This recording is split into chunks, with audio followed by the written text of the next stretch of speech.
गुरुवार के दिन अगर शिव जी के मंदिर में पानी चढ़ाया जाए, जल चढ़ाया जाए, तो घर में विद्वत्ता का अनुभव होता है महाराज। महापुराण की कथा कर रही है, एक भाव वर्णन किया है। एक ही तरह का प्रसाद एक ही पात्र में हम भगवान के शंकर जी के सामने रखे और उसमें हमने बेलपत्री नहीं रखी, या उसको हमने हाथ से 3 हिस्से नहीं करे, या थोड़ा सा भाग हमने अलग नहीं करा, तो उसमें महाराज भगवान शिव के जो गण हैं उनका हिस्सा हो जाता है। पहला चंदेश्वर का, दूसरा चंदाशु का, तीसरा चंडाली का,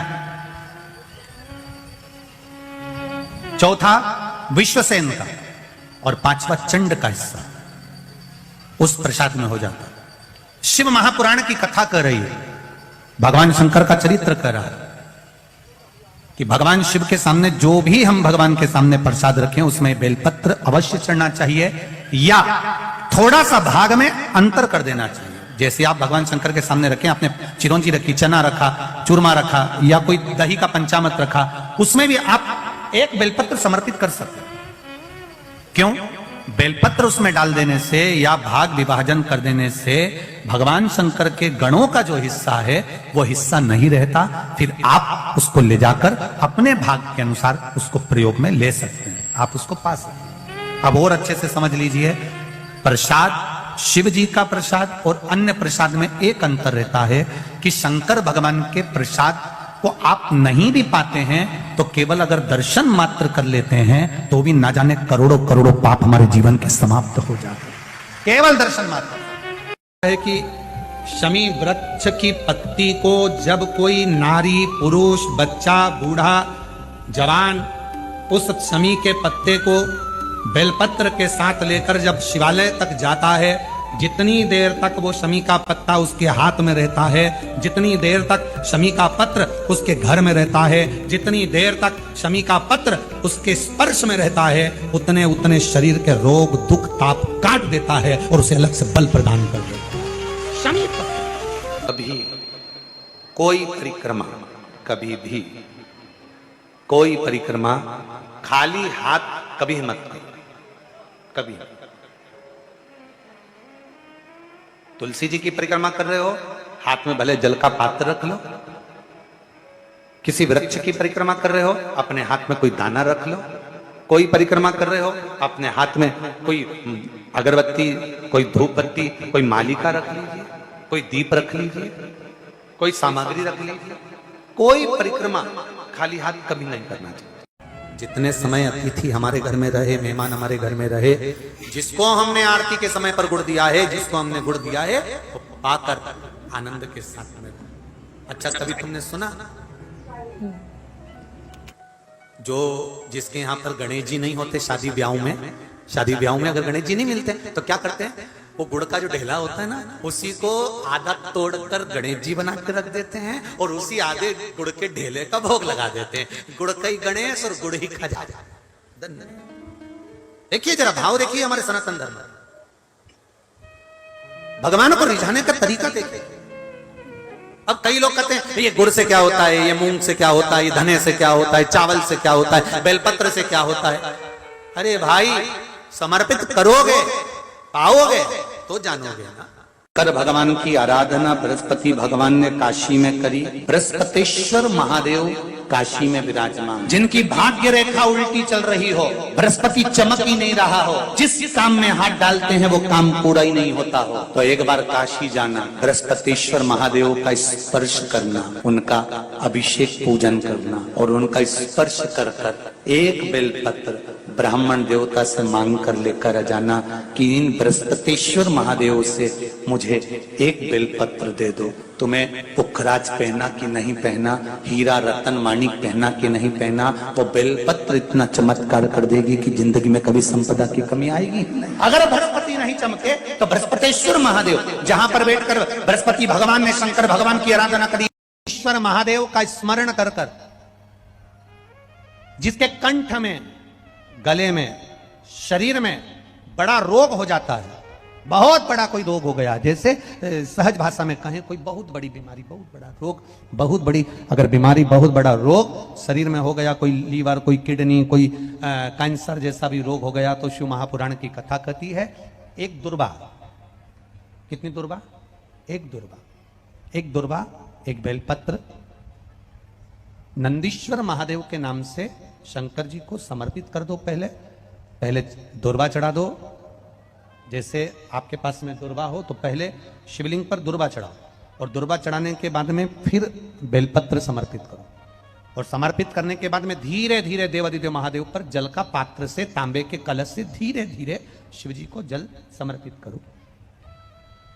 धीरे धीरे भगवान शंकर को फिर जल समर्पित करना प्रारंभ करो। जब आप धीरे धीरे जल चढ़ाना प्रारंभ करेंगे, जल चढ़ाएंगे, धीरे धीरे जल चढ़ाकर उसको दुर्वा बेलपत्र जो चढ़ाई है उसके ऊपर से चढ़े हुए जल को आप लेकर आएंगे।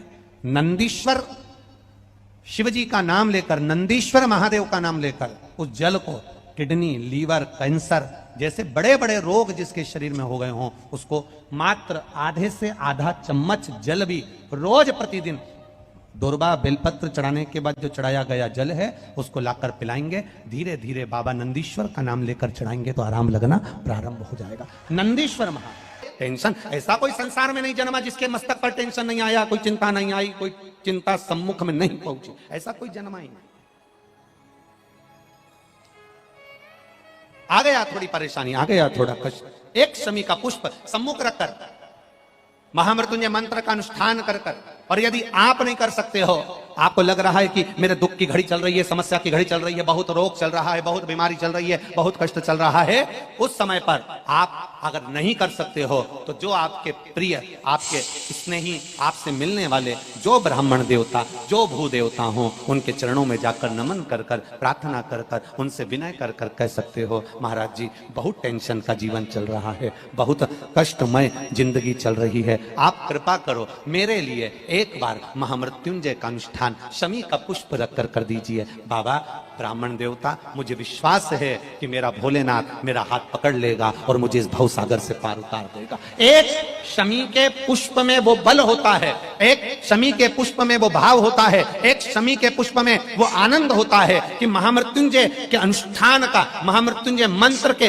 बल का एक आनंद सुख हमें तुरंत प्रदान कर देगा, तुरंत देगा। जैसे बेलपत्री के मध्य भाग, बड़ा ध्यान दीजिएगा, ये बेलपत्र है और इस बेलपत्र के 2 पत्ती और ये 3 पत्ती का जहां पर मिलन हुआ है, फिर अच्छे से देख लीजिए, बेलपत्र की 2 पत्तियां, ये 3 पत्तियों का जहां बीच में मिलन हुआ है, उस 3 पत्ती के मिलन की जगह पर केवल मिलन वाले स्थान पर चंदन लगाकर अगर हम 108 बार महामृत्युंजय मंत्र का स्मरण कर कर देवादिदेव महादेव को समर्पित करते हैं तो मनवांछित फल की कामना हमारी तुरंत पूर्ण हो जाती है। वो महामृत्युंजय मंत्र। फूल को धोया कभी नहीं जाता, जैसे डाली पे से फूल टूट के आया तुम भगवान को चढ़ाओ, पर फूल को घर में लाने के बाद तुम धोगे, पानी छीट कर साफ करोगे और फिर भगवान को चढ़ाओगे तो समझ लेना फूल भगवान स्वीकार नहीं करेगा। फालतू की बात, जैसा है वैसा देव, तुम्हारे जैसे नहीं। नहाए तो खूब साबुन से मल मल कर और मालूम पड़े मन रह गया बेकार और सोचो कि भगवान कर ले स्वीकार, ये कभी नहीं हो सकता। फूल और मनुष्य एक जैसा होना चाहिए कि फूल जैसा दिया वैसा भगवान को दिया, इसमें स्नान नहीं कराना, उसी तरह मन भगवान ने जैसा दिया वैसा भगवान को प्रदान कर दो, वो उस इसमें दिखावा नहीं हो।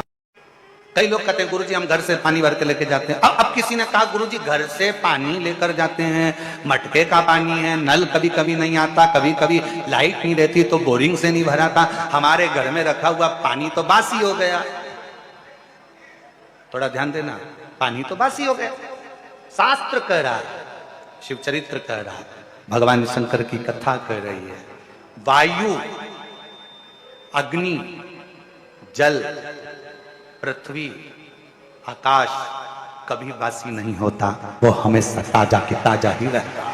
परिवार को छोड़ने की जरूरत पड़ती है, शिव भक्ति में ना व्यापार छोड़ने की जरूरत पड़ती है, शिव भक्ति में ना घर छोड़ने की जरूरत पड़ती है, शिव भक्ति में ना अपना कुटुंब, ना परिवार, ना घर, कुछ भी छोड़ने की जरूरत नहीं पड़ती है। शिव भक्ति में तो केवल अविश्वास को छोड़ दो और विश्वास को पकड़कर तुम अपने कर्म में लगे लगे भगवान का भजन करो, शिव की प्राप्ति हो जाती है। अगर मंदिर में बैठकर पंचाक्षर मंत्र जप रहे हो, षडाक्षर मंत्र जप रहे हो, तो थोड़ी देर अपने हाथ में एक बेलपत्र को भी रख लिया करो। बेलपत्र ओम नमः शिवाय। उस बेलपत्र को हाथ में रखकर दोनों हाथों से वंदन कर कर, खाली हाथ नहीं, दिल से प्रार्थना करते हुए, हृदय से विनय करते हुए, निवेदन करते हुए, दिल से प्रार्थना करते हुए, फिर उस बेलपत्र को अपने हृदय की कामना कर कर, विनय कर कर, निवेदन कर कर शिव जी को समर्पित करो, भगवान शंकर को चढ़ाओ। फिर भगवान शिव को वो बेलपत्र समर्पित करो, शंकर जी को वो बेलपत्र चढ़ाओ। शिव के मंदिर शिवालय पहुंचते हो, शंकर से अपने मन का भाव कहने के लिए पहुंचते हो, शंकर उस मन के भाव को पूर्ण जरूर करता है, पूर्ण जरूर करता है। ध्यान से सुनिएगा महाराज, बहुत अच्छी कथा, बहुत सुंदर प्रश्न है कि मंदिर क्या हम सवेरे और शाम को जा सकते हैं? आप अगर गणेश जी के मंदिर जा रहे हो, राम जी के मंदिर जा रहे हो, आप कृष्ण के मंदिर जा रहे हो, आप दत्त भगवान के मंदिर जा रहे हो, आप किसी अन्य देवता के मंदिर जा रहे हो, तो सुबह और शाम जाइए। पर यदि आप शंकर और जगतजननी जगदम्बा के मंदिर में, दुर्गा के मंदिर में, भवानी के मंदिर में अगर जा रहे हो, तो कोई समय नहीं है। क्यों? क्योंकि माँ और बाप के रूम में बेटा कभी भी जा सकता है। माता और पिता तो बाहें पसारे खड़े हैं।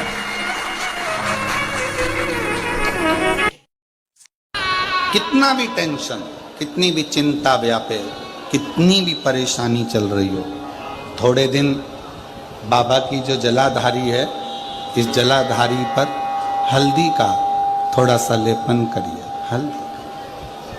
हल्दी का लेपन कर कर जिस पात्र से शिव जी को जल चढ़ाओगी, उसी पात्र पर अपनी 3 उंगलियों का स्पर्श हल्दी का कर कर फिर बाबा को कुंदकेश्वर महादेव के नाम से जल चढ़ाना प्रारंभ करें। जो हल्दी का लेपन आपने जलाधारी पर करा है, उसी जलाधारी की 1 उंगली कलश पर लगाकर लेकर आओ। घर के अंदर जब प्रवेश करो या व्यापार में प्रवेश करो, तो जो कलश पर हल्दी लगाकर लाए हो, वही दरवाजे के ऊपर थोड़ी सी मात्रा में कुंदकेश्वर महादेव के नाम से लगाना प्रारंभ कर दो। कैसी भी चिंता हो, 7 से 8 दिन में वो चिंता समाप्त होगी ही। कितना भी वास्तु के हिसाब से तुम्हारी बाथरूम गलत बनी है, तुम्हारा दरवाजा बना है गलत, तुम्हारा रसोई घर गलत बना हुआ है, सीढ़ियां गलत बनी है, ये गलत बना है, वो गलत बना है, सारा तोड़ तोड़ा के तुमने बार बार बनाया, सीढ़ी इधर लगा दी उसके कहने पर, तुमने बाथरूम उधर बना ली उसके कहने पर, उसके बाद भी घर में शांति नहीं है, पूरा वास्तु के हिसाब से मकान बनाया, पूरे वास्तु के हिसाब से घर बनाया, उसके बाद भी अगर शांति नहीं है, तो कुछ मत करो, 1 लोटा जल शिव जी को चढ़ाओ और शंकर जी को 1 लोटा जल चढ़ाकर वही जल अशोक सुंदरी पर चढ़ाओ, गणेश कार्तिकेय पर चढ़ाओ और वही जल उठाकर थोड़ा सा लेकर आओ। घर के 4 कोने में उस जल को छींटना प्रारंभ करो, वास्तु दोष अपने आप समाप्त हो जाएगा। आपको बाथरूम बदलने की जरूरत नहीं, घर बदलने की जरूरत नहीं, व्यापार बदलने की जरूरत नहीं, अपने आप धीरे धीरे धीरे धीरे बदलता चले। पर विश्वास, वास्तु भगवान शंकर ने जब लक्ष्मी जी का विवाह भगवान विष्णु के साथ कराया था, तब लक्ष्मी जी ने धन्यवाद दिया था शिव जी को, आप मुझे आदेश दो कि मैं आपकी सेवा क्या करूं। शंकर भगवान ने कहा मुझे सेवा की जरूरत नहीं है। लक्ष्मी जी कहती है नहीं, आपने मुझे नारायण से मिलवा दिया, कुछ तो कहिए प्रभु। शंकर भगवान ने कहा जब प्रदोष काल हो, शाम का समय हो, उस समय पर बेलपत्री, पीपल और आंवले के नीचे लक्ष्मी तो कुछ देर के लिए विराजमान हो जाना। जो तेरे इन वृक्षों के नीचे शाम को दीप लगाने आए, उसके घर तो पीछे पीछे चली जाना। बस इतनी कृपा कर देना।